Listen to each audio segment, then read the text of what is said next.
I remember when I found semen on the garment of the messenger of Allah and scratched it off. She's scratching off the semen, she's scraping off the semen, she's rubbing off the semen, she's washing off the semen. And even then she sees more as he's going to the mosque to hug it out with his bros.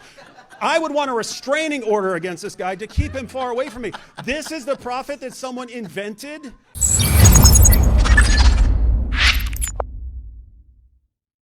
This is a cumulative case. If you said there's one really, really weird thing about this guy that someone wouldn't have invented, you can always say, okay, maybe they would have invented it, we just can't think of a good reason, or maybe it is this reason that we can posit and so on. As these things start building and building and building, and you end up with 10 stories that it doesn't look like people would have invented these.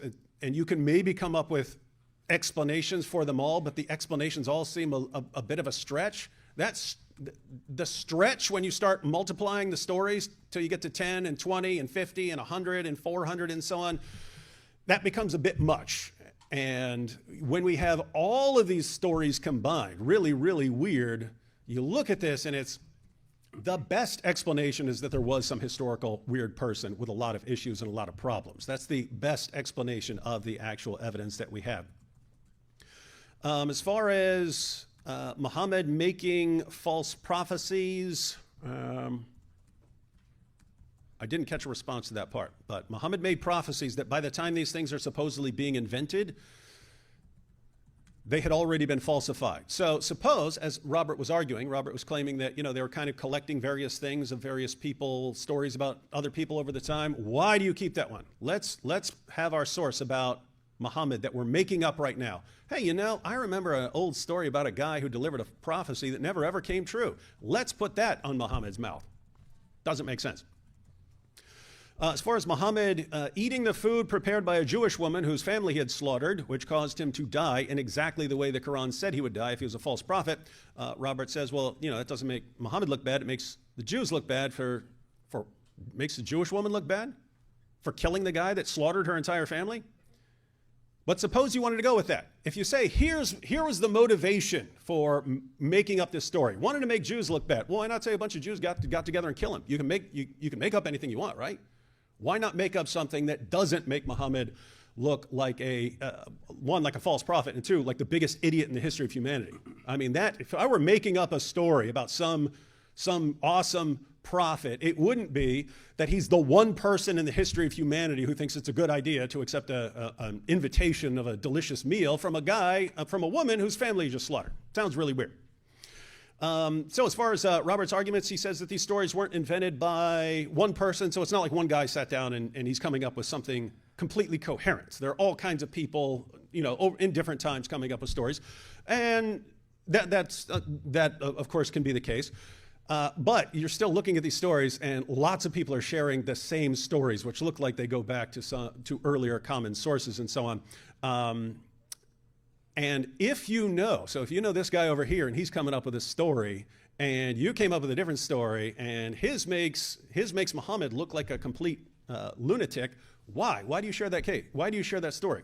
Like, how do these stories end up in their most trusted sources? Very weird stuff. So as far as Robert's arguments, he says, we know Muslims invented tons of stories. Zero disagreement between us on that point. Yes, tons of stories were being fabricated, and that's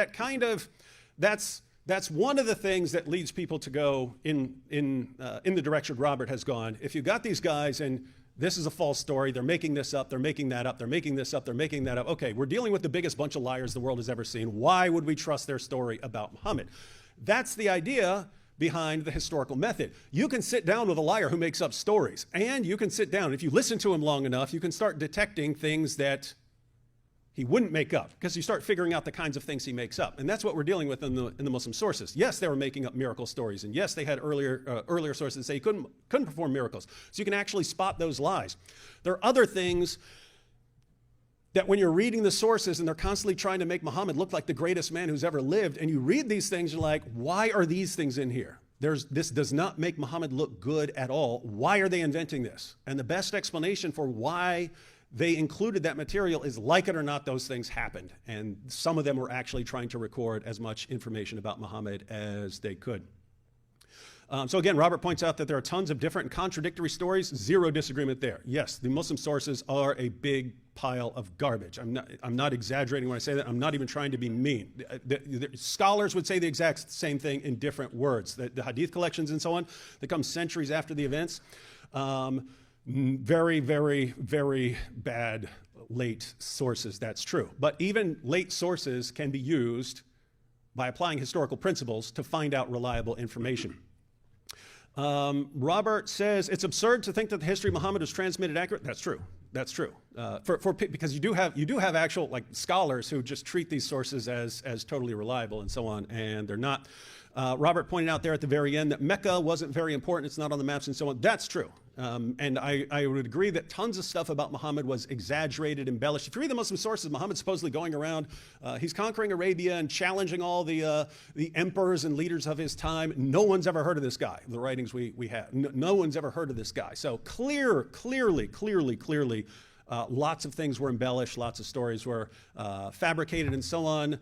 That doesn't mean that there wasn't this historical Muhammad who had some of that we know a core of historical information about.